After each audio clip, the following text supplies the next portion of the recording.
The day began with bright sunshine and a clear blue sky. I had been looking forward to this hike for weeks, and finally, the day had come. I packed my backpack with the basics: water, snacks, a map, and my phone. The trail I picked was known for its beautiful views and tough path. As I started my hike, the forest was full of life. Birds sang, and the leaves rustled. The first few hours were peaceful. The path wound through thick trees and opened up to amazing views of the valley below. About halfway through, I reached a split in the trail. The map showed that both paths would eventually join again, so I chose the left one, which seemed less used. As I walked, the path got narrower and the trees grew thicker. The sunlight barely reached the ground, making it feel creepy. I kept walking, but something felt wrong.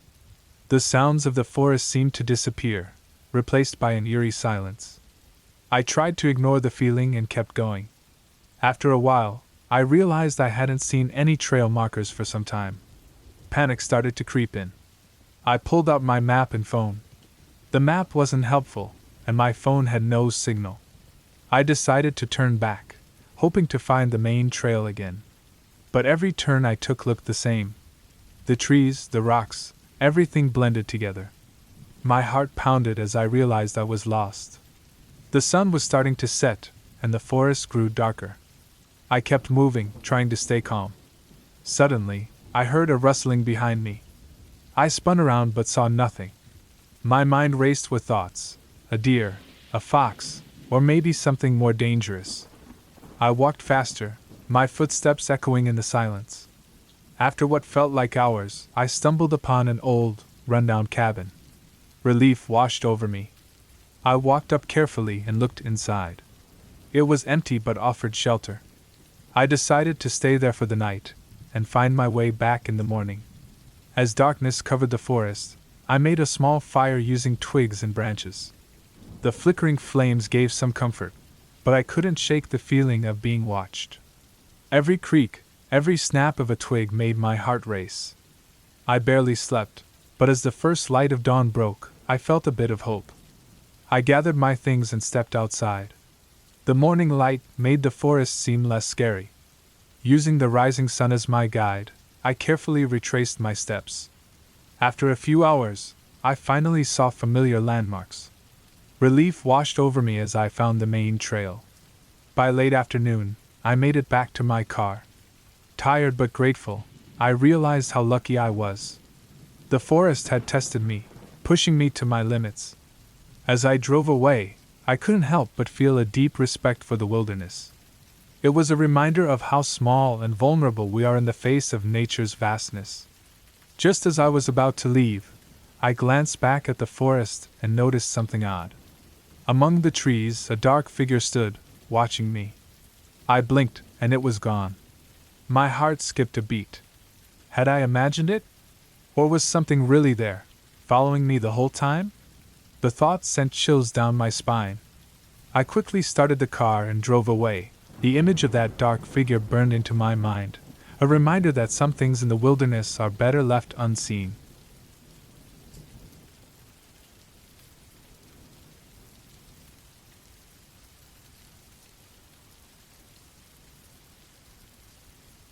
I always liked the idea of getting away from the city. So when my friend offered me his cabin for the weekend, I was excited. The drive took longer than I thought it would, winding through dense woods. By the time I got there, it was almost dark. The cabin stood alone, surrounded by thick trees, casting long shadows as the sun went down. The first night was uneventful. I lit a fire, read a book, and enjoyed the silence. The quiet was a nice change from the constant noise of the city. I went to bed early, the sound of the wind in the trees helping me sleep. The next day, I decided to explore.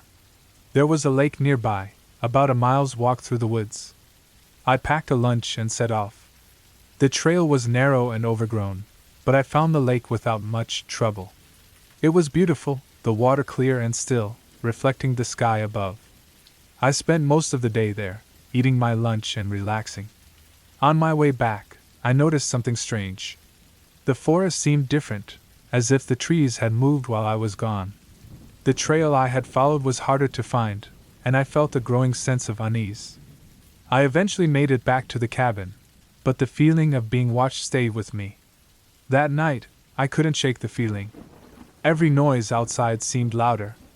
I told myself it was just animals, but I kept glancing at the windows, half expecting to see someone looking in. I barely slept. In the morning, I decided to leave.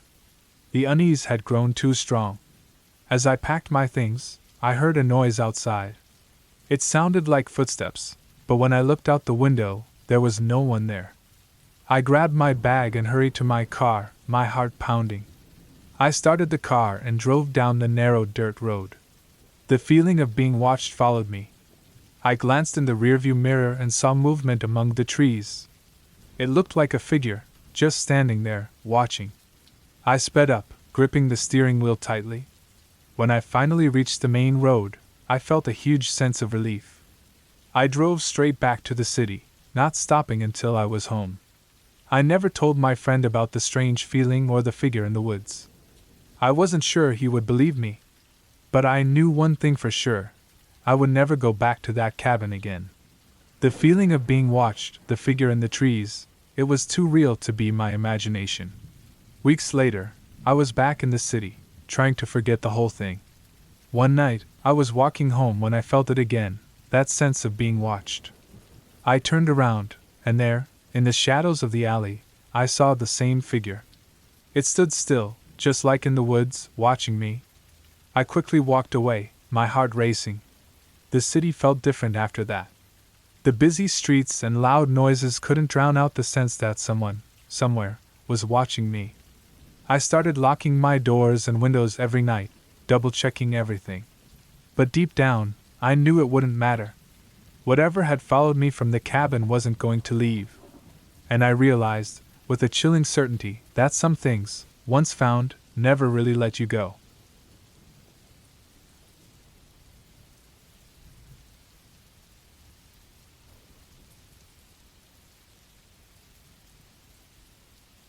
I wanted to get away from the city noise, so I decided to spend the weekend in the forest. This forest was famous for its beauty and was a popular place for hiking and camping. I found a quiet spot and set up my tent, excited for some peace and quiet. The first day was pretty calm. I walked around the trails, looked at the animals, and enjoyed the silence. By evening, I had a small campfire going and was getting ready to sleep. When night came, the forest felt different. The trees that seemed friendly during the day now cast long, creepy shadows. The sounds of birds and bugs got louder and more intense. I tried to ignore my nervousness and went to sleep. In the middle of the night, I woke up to the sound of footsteps outside my tent. They were slow and heavy. My heart was pounding as I lay there, listening. The footsteps stopped right outside my tent. I held my breath, trying to hear anything else, but there was only silence. Minutes passed, feeling like hours, before the footsteps started again, moving away from my tent. I finally breathed out, my body shaking with fear. I couldn't sleep for the rest of the night. The next morning, I stepped out of my tent carefully. The forest was calm again, with sunlight streaming through the trees, making it look almost magical. I tried to tell myself it was just an animal, but the human-like footsteps kept bothering me. I decided to leave early and packed up my things. As I was leaving, I saw something strange. About 20 feet from my campsite, there were deep footprints in the dirt, much too big to be mine. They led deeper into the forest, in the direction the footsteps had gone last night. I quickly headed back to my car, feeling more and more scared. When I got to the trailhead, I saw a note pinned to a tree. It simply said, "You're not alone." I drove away as fast as I could, swearing never to come back to that forest. The peaceful getaway I had hoped for turned into a nightmare. As I drove home, I couldn't shake the feeling that someone or something was still out there, watching me. I kept checking my rearview mirror, half expecting to see a shadowy figure following me. Even now, I sometimes wake up in the middle of the night, sure I can hear those slow, heavy footsteps just outside my window.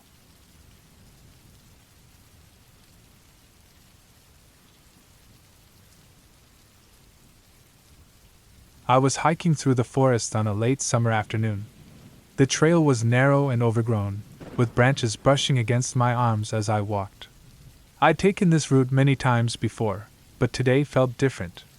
The forest was unusually quiet, like it was holding its breath.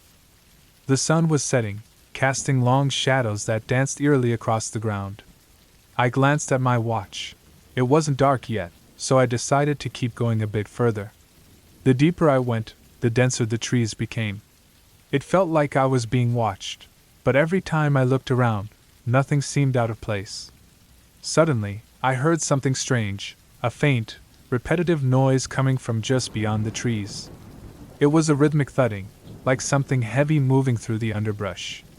I sped up, trying to shake off the growing sense of unease. The sound grew louder, and I could make out what seemed like heavy breathing mixed with the thudding.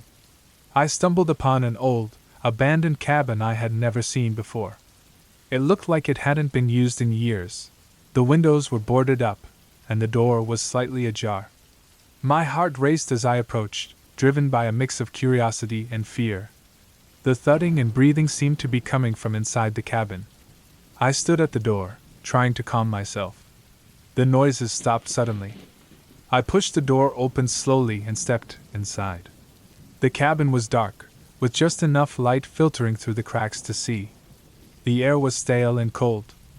I spotted the source of the noise almost immediately. In the corner of the room, tied up and gagged, was a man.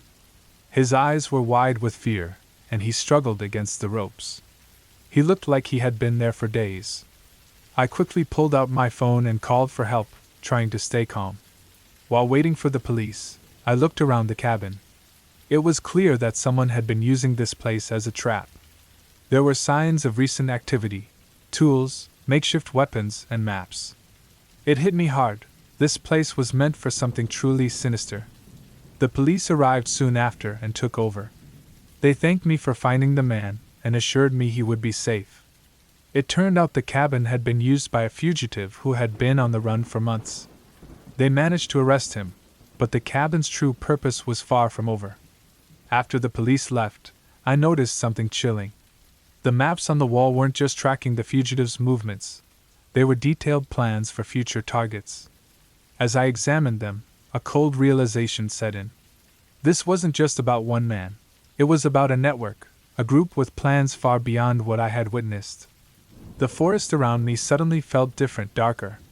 The sense of being watched returned, even stronger. The silence was now heavy, as if the trees themselves were waiting for something. I left the forest quickly, but the thought of what might still be out there, hidden and waiting, kept me awake that night. The shadows seemed to whisper of threats yet to come, leaving me with a deep, unsettling fear that I had stumbled into something far bigger and more dangerous than I had ever imagined.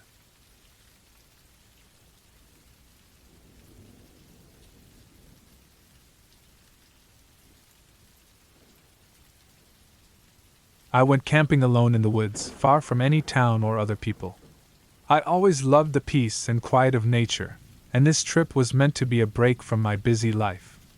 I set up my tent near a small open space and started a fire. As the sun began to set, I felt a strange unease. I tried to ignore it, thinking I was just being paranoid. After dinner, I sat by the fire, enjoying the sounds of the forest. The crackling fire, the rustling leaves, the distant hoot of an owl, it was perfect. But then, I noticed something weird. The usual sounds of the forest seemed to stop. The rustling leaves were silent, and the owl didn't hoot anymore. It felt like everything was holding its breath. I decided to go to bed, hoping sleep would come quickly and calm me down. I crawled into my tent and zipped it up, lying down in my sleeping bag. The silence outside was creepy, but I tried to ignore it.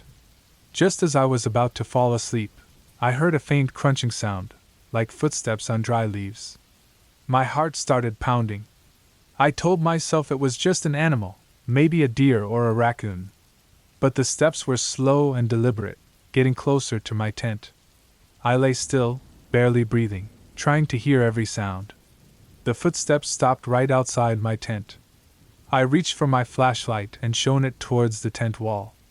The light cast shadows, but I couldn't see anything. Then, the tent fabric moved slightly, like something or someone was brushing against it. I froze, my mind racing with thoughts of who, or what, could be out there. Suddenly, the zipper of my tent started to open. My heart was in my throat. I grabbed my knife, my only means of defense, and waited. The zipper opened a few inches, then stopped. There was silence for what felt like forever. Then, the zipper quickly zipped back up, and I heard the footsteps walking away into the woods. I lay there shaking until dawn. As soon as there was enough light, I packed up my gear and left. I didn't look back. I never found out what or who was out there that night. The woods felt different now, no longer a place of peace, but of hidden dangers. I decided that was my last solo camping trip. The feeling of being watched, of being vulnerable, stayed with me long after I returned home. Weeks later, I was watching the news when I saw a report about a missing person last seen near the same woods where I camped. The thought that I might have had a close encounter with whoever was responsible made my blood run cold. I couldn't shake the feeling that I had narrowly escaped something terrible.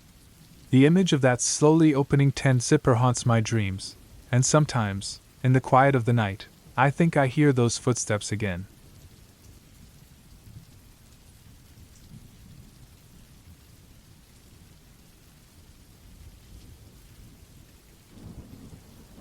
It was a cold Saturday morning when I decided to hike alone in the big forest near my town.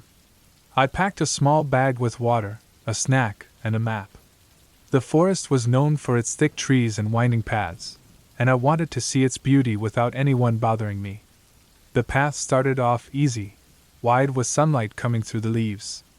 As I walked deeper, the path got narrower, and the trees got closer together. The sounds of birds and rustling leaves were calming, and I felt at peace. After about an hour, I noticed something strange. The usual sounds of the forest went away, replaced by a creepy silence. I brushed it off, thinking it was just in my head. I kept walking, but the uneasy feeling got stronger. I checked my map and realized I had wandered off the marked path. I tried to go back the way I came, but everything looked the same. Panic started to set in as I realized I was lost. I took a deep breath and tried to stay calm. I had my map and enough daylight to find my way back. I walked for what felt like hours, trying to find anything I recognized. The forest seemed to close in around me, the silence heavy. Suddenly, I tripped over an old, abandoned cabin. It was small and looked like it had been left alone for years. Desperate for a break, I went to the cabin. The door creaked loudly as I pushed it open. Inside, it was dark and smelled bad, with broken furniture and old newspapers lying around. I decided to rest for a bit and figure out my next move. As I sat there, I heard a faint rustling outside. My heart raced as I realized I wasn't alone. I peeked out of the window and saw a figure moving through the trees. It was a man, dressed in torn clothes, looking around carefully. He didn't see me, but I knew I had to stay hidden. I waited for what felt like forever until the man finally disappeared into the forest. I knew I couldn't stay there any longer. I gathered my courage and quietly left the cabin, heading in the opposite direction of where the man had gone. I walked quickly, not stopping until I saw the familiar markers of the path. Relief washed over me as I found my way back. The sun was setting, casting long shadows through the trees. I hurried along the path, eager to leave the forest behind. When I finally reached my car, I felt a mix of exhaustion and relief. But as I sat in my car, I noticed something chilling. There were fresh footprints in the dirt around my car.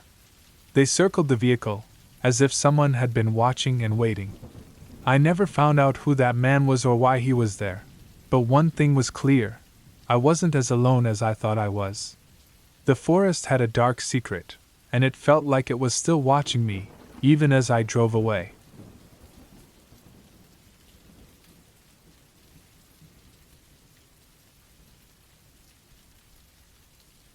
It was early fall, and I decided to spend the weekend hiking in the forest. The cool air and the changing leaves were a nice break from my usual routine. I packed my backpack with a map, a compass, some snacks, and a flashlight, and set out early in the morning. The trail was easy to follow for the first few hours. The sun was shining, and the forest was alive with birds and rustling leaves. I felt at peace as I walked, enjoying the quiet and the beauty around me. After a while, I decided to leave the main trail to explore a bit. I marked my starting point on the map and started wandering through the bushes. The forest felt different here, quieter, thicker, and more mysterious. I pushed through the brush, going deeper into the woods. As the hours passed, I realized I had lost track of time. The sun was starting to set, casting long shadows through the trees. I decided it was time to head back, but when I looked at my map, I couldn't figure out where I was. The thick forest all looked the same, and I started to feel anxious. I tried to retrace my steps, but the more I walked, the more lost I felt. The familiar spots I thought I had seen earlier were nowhere to be found. Panic started to set in as the daylight faded. I pulled out my flashlight and switched it on, but it only lit up a small area in front of me. I walked for what felt like hours, but I was still lost. The forest seemed to close in around me, and the sounds of the night grew louder. My heart was pounding, and every rustle in the darkness made me jump. I knew I had to keep moving, but my legs were getting tired, and my mind was racing. Finally, I stumbled into a small clearing. In the middle of it, there was an old, abandoned cabin. I felt a wave of relief. It wasn't the trail, but it was shelter. I approached the cabin carefully and pushed open the creaky door. Inside, it was dark and dusty, but it provided some protection from the night. I sat down on the floor, leaning against the wall, and tried to calm my racing heart. I pulled out my map and flashlight again, trying to figure out where I was. The cabin wasn't on the map, but I knew I had to be somewhere near the trail. I decided to rest for a few hours and set out again at first light. The night was long and filled with strange noises from the forest. Every creak of the cabin and every rustle outside made my imagination run wild. I barely slept, but eventually, the first light of dawn began to filter through the cracks in the walls. I gathered my things, determined to find my way back to the main trail. As I stepped outside, the forest looked less scary in the daylight. I took a deep breath and started walking, using the rising sun to guide me. I kept moving, staying calm and focused. After a couple of hours, I finally found the main trail again. Relief washed over me, and I quickened my pace, eager to leave the forest behind. When I finally got out of the woods, I felt a wave of exhaustion and relief. I had made it out, and the experience had taught me a valuable lesson about preparation and respecting nature. I would never go off the trail without proper gear or without letting someone know my plans again. As I walked away, I glanced back at the tree-line, feeling a mix of gratitude and caution. The forest was beautiful, but it was also wild and unforgiving. I had survived, but I knew that others might not be so lucky. Just as I was about to turn away, I noticed something that sent a chill down my spine, a faint, shadowy figure standing at the edge of the forest, watching me. I blinked, and it was gone. I hurried my pace, my heart pounding again. The forest had shown me its power, and I would never forget that night lost in the woods.